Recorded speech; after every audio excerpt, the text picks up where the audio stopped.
Well, good morning everybody. It's 11 o'clock in the morning. We're slowly starting to arouse oneself and kind of get ready to start packing up and get moving. Hopefully, sometime in the next hour. Fingers crossed.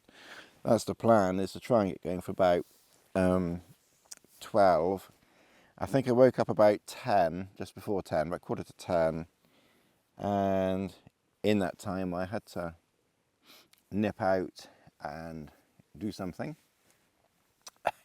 Leave that to one's imagination. I've had 2 teas and I've kind of shifted myself around this way. So I'm going to let the airbed down in a minute and then just start slowly putting things away, because I'm glad we found this spot. It's not an emergency spot, you know, in that it was comfortable enough for sleeping, and to be honest, it's comfortable enough to sit here and have my breakfast and my food, and you know, I've got pot here for cooking, I've got a little cup rest there for putting my cup down. I've even got a veranda where I can look out at the views, but the organisation level of this camp is almost non-existent, and I am consistently losing things. There's just nowhere to put anything, and then my memory is shorter than a goldfish at the best of times. So you'd think it's okay if you put something down, you just remember where you put it, but I can never remember where I put stuff. I've never been any good in camp, and it's no good me trying to organise things. The only thing that I've ever realistically been able to organise is my head torch. And in 10 years of camping, I always put my head torch in the top left-hand corner of the ground sheet or the inner or something like that. So and that doesn't always work. Sometimes I'll chuck it somewhere else and then I've got to go hunting for it. But generally speaking, the head torch is the one thing where I consistently know where it's going to be. The top left-hand side of the ground sheet. And I think because you need your torch, because often it's dark, you know, that's the one thing I want to be able to reach out and grab. Well, there are several things I'd like to reach out and grab, to be honest, but we won't go there. But the head torch is kind of like one of the filthy mind I've got. But the head torch I do need to have close to hand, and I think Carn Mor has gone and stuck something in my eye for my filthy thoughts. Oh dear. Oh well. It's worth having an eyelash in the eye or something for a filthy thought. Okay, so we're in camp. Last night we did have the cheese and crackers, as I said. So I used half of that cheese. I thought, well, let's reduce the weight, you know, a little bit more on things, you know, in camp. The weather last night, I think it rained on and off most of the night, although I slept well. Chris, I think, woke up a couple of times and said that there was some rain during the night, but it didn't disturb me. I did put my earplugs in last night because I just wanted to make sure, because there was some, I wouldn't call them they weren't gusts of wind, but there were some sort of squalls that kind of came across, you know, briefly, and, you know, shook the tent a bit, or shook the Trailstar, which was, you know, I wouldn't say noisy, but, you know, it was sudden, not violent or anything like that, nothing like that. But, you know, it certainly disturbed you if you were just trying to fall asleep. So I did put the earplugs in last night. Amazingly, I found them. So I put my earplugs in. The one thing that did wake me up last night was Lassie, surprisingly, because this is obviously the third camp. So the first camp, we were right next to water, and I think she slept outside most of the night. She may have come in. I think I did get her in at one point. I think I did. Last night, and when we were down there, I think she stayed outside the whole night because it didn't really rain. It rained a bit. I can't remember now. Watch the video.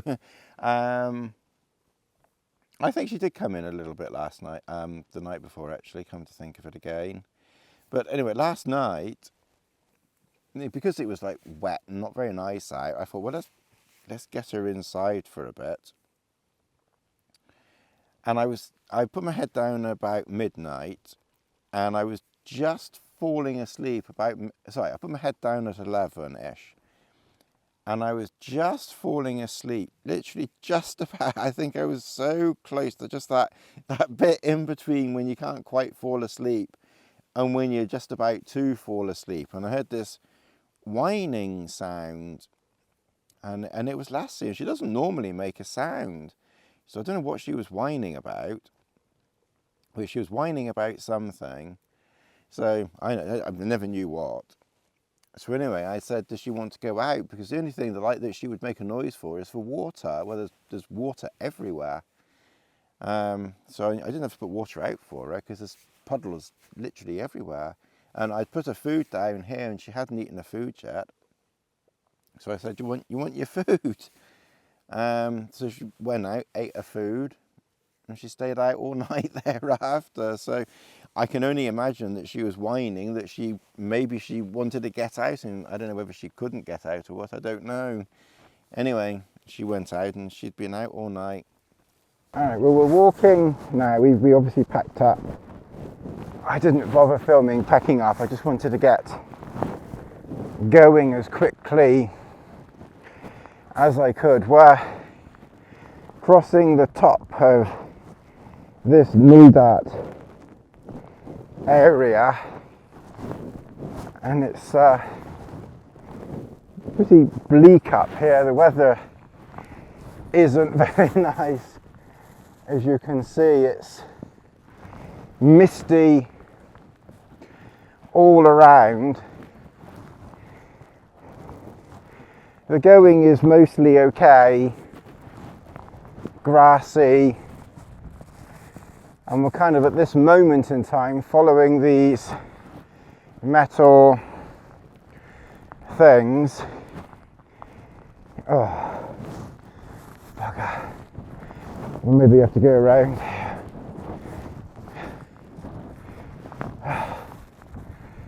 I don't like rocks.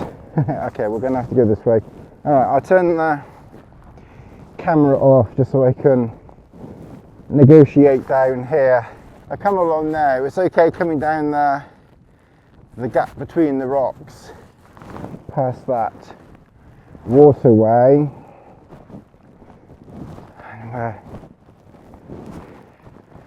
still heading in this direction.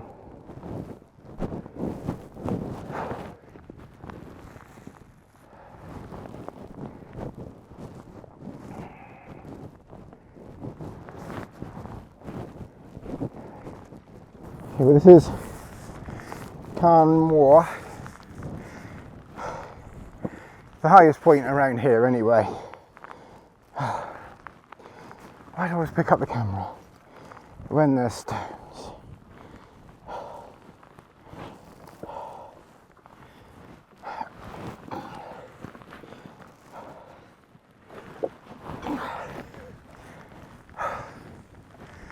So this is the highest point in this little area where we are. There are obviously Munros around here. This isn't a Munro.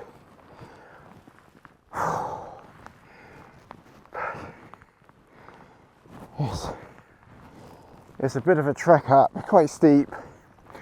Not as bad as yesterday. Not as bad as yesterday.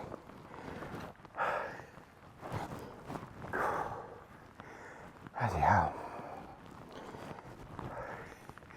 Now mostly the rest of today is pretty much up high with a few ups and downs, and then a big descent later. So hopefully the rest of the walking now won't be too bad. Okay, we hadn't quite got to top. We got to top of that little bit, but the actual top looks like it's just up here, so not too far. It's pretty close though. Just up there, it looks like some white rock. Is that chalk or something? Okay, well those first two weren't it, but this one is it. It's deceptive in the mist.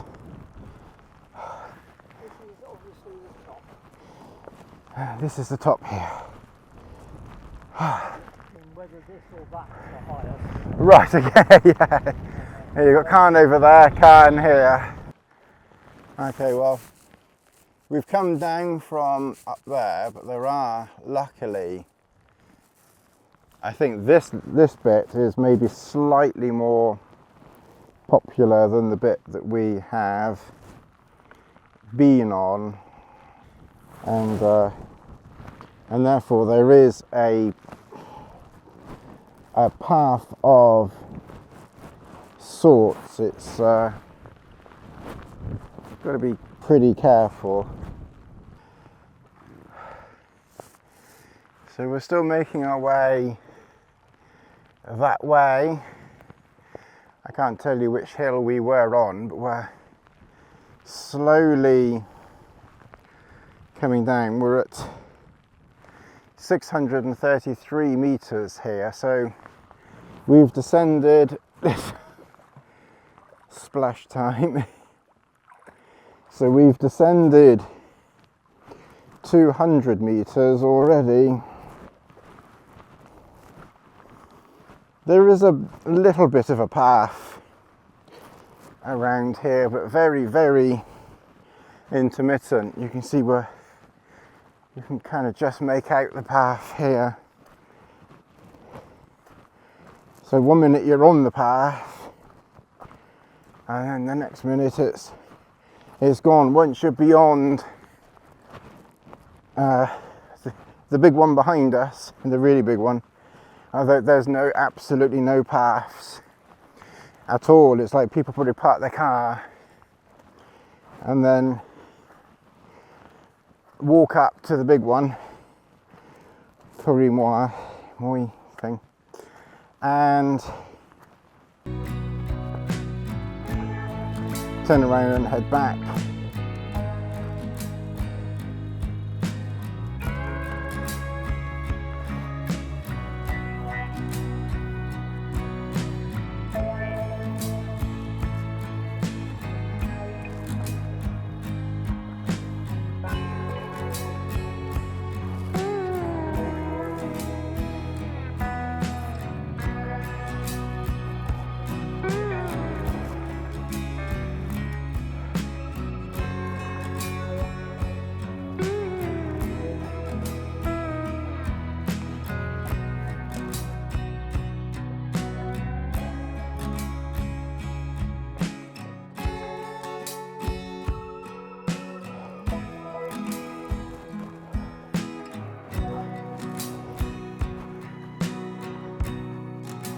It's almost like there are some places where you can probably go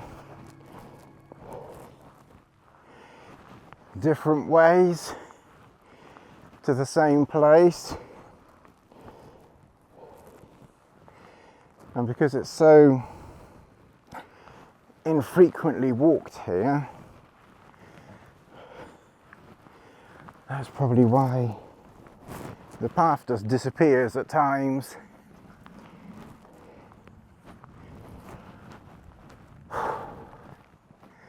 But it's really miserable weather.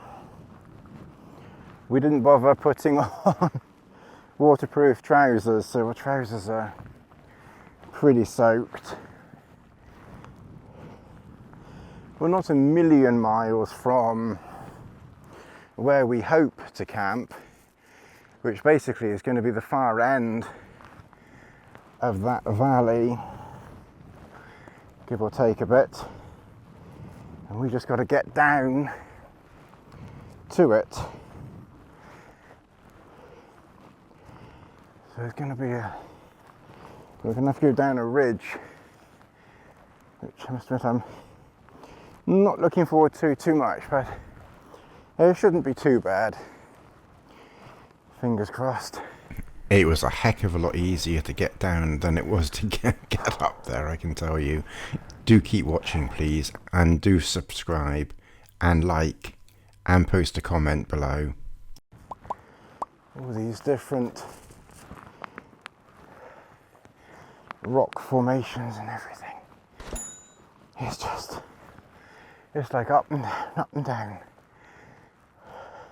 Well, the descent down so far, thankfully, isn't too bad. It's reasonable. Just be careful.